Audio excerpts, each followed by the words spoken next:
Yes, hello guys. Nakarating na ako dito sa Bremen guys. Ayan o. Ayan yung nilabasan ko, Bahnhof nila yun o. Kasulat doon sa taas. Ayan o. Hauptbahnhof. Ibig sabihin, istasyon ng tren. Ayan.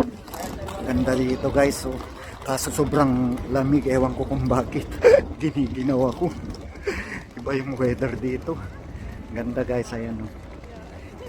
Ayan o. Pakita ko sa ito.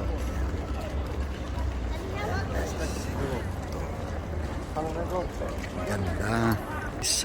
Ewan ko bakit maginaw ngayon dito. Maginaw na sa Hanover kako. Mas maginaw pala dito sa Bremen. Buti na lang maganda tong jacket na dala ko. Gininaw talaga ako guys. Ayan ang ganda yan. Masyal ako. Susundan ko na lang yung mga tao na papunta sa city. Paloob lang naman, baka dyan lang din. Ayan o, ay sabi dyan, ayan. Saka dito, city na yan. City na, ayan. Okay. Ayan o dyan. Papasok ako dyan. Susundan ko yung mga tao. Sige, later na lang guys. Bye bye.